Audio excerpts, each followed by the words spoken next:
धनी और गरीब की कहानी। दुनिया में गरीब और धनी दो किस्म के लोग रहते हैं।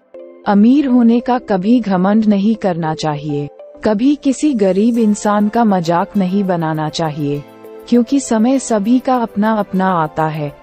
आज मैं एक भाई और बहन की अमीर गरीब की कहानी बताऊंगी। चलिए कहानी शुरू करते हैं। एक गांव में एक गरीब किसान रहता था। उसका एक बेटा और एक बेटी थी। किसान अपने बेटा का विवाह करके कुछ साल के बाद अपनी बेटी का भी विवाह एक अमीर घर में कर देता है। बेटी बहुत अमीर घर में गई थी। उसके घर में नौकर चाकर काम करते थे। किसान अपने दोनों बच्चों का विवाह करके इस दुनिया से चला जाता है। बेटी को धन की तो कमी नहीं था, वहीं बेटा बहुत गरीब था। किसी तरह खेती मेहनत मजदूरी करके अपने परिवार का पालन पोषण करता था। उसकी पत्नी भगवान भोलेनाथ शिव की बहुत बड़ी भक्त थी। गरीब होने के बाद भी वह भगवान से कोई शिकायत नहीं करती थी। वह थोड़े में ही गुजारा कर लेती और अपने परिवार के साथ खुशी से रहती थी। वही उसके पति की बहन धन ज्यादा होने के कारण घमंडी थी।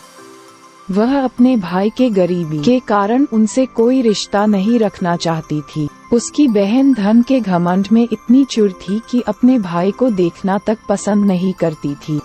समय बीतता गया और बहन के नंद की शादी पड़ी। उसने अपने भाई को बुलाया तक नहीं।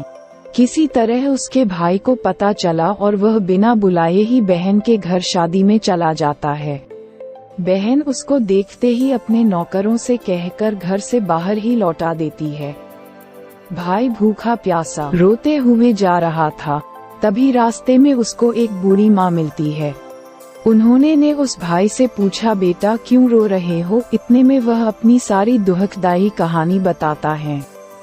बूढ़ी माता ने उसे समझाकर चुप होने को कहती हैं। बूढ़ी माता जी गरीब किसान के बेटा से कहती कि यहीं पास में मेरा बगीचा है, चलो कुछ खा के आराम कर लो।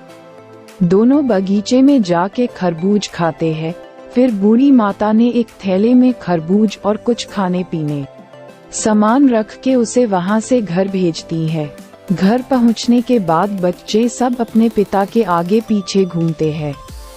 उसकी पत्नी अंदर से पानी लेकर आती और तुरंत थैला हाथ से लेकर देखने लगती है कि मेरी ननद क्या दी है। बेचारा भाई वहां से चला जाता है। उसकी पत्नी जैसे ही उस खरबूज को काटती खाने के लिए, उसमें बीज के जगह हीरे मोती चमक रहे होते हैं। वह बहुत खुश होती है देखकर। फिर अपने पति के पास जाकर कहती कि दीदी को हमारी गरीबी देखा नहीं गया है, इसीलिए इतने सारे धन दी हैं। बेचारा किसान भाई सोच में पड़ जाता है और किसी से कुछ कहता नहीं है। अब बेचारा भाई भी बहुत धनी और पैसे वाला हो गया। भाई के अमीर होने की खबर धन के घमंड में चूर रहने वाली बहन को पता चला और वह बिन बुलाए अपने मायके यानी भाई के घर आती है। ये देखकर भाई मन में सोचता है कि जब मेरे पास धन नहीं था तो बहन मुझे देखना तक नहीं चाहती थी। फिर भी वह और उसकी पत्नी ने उसका आदर सत्कार करते हैं। कुछ दिन के बाद बहन को ससुराल से बुलावा आया। उसके भाई और भाभी अच्छे कपड़े मिठाई कुछ उपहार देकर विदा किया।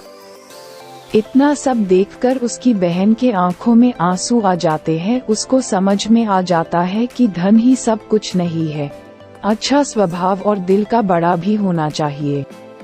दिल फुल स्कोप। इस कहानी से हमें क्या शिक्षा मिलती है? इस कहानी से हमें ये सीखने को मिलता है कि हमें कभी भी किसी की गरीबी और मजबूरी का मजाक नहीं बनाना चाहिए। गरीब के कारण किसी से रिश्ता नहीं तोड़ना चाहिए। समय कब कैसा करवट ले लेती है कि गरीब अमीर और अमीर गरीब हो जाता है। इसीलिए सभी के साथ आदर सत्कार और प्रेम से रहना चाहिए। Thanks for watching.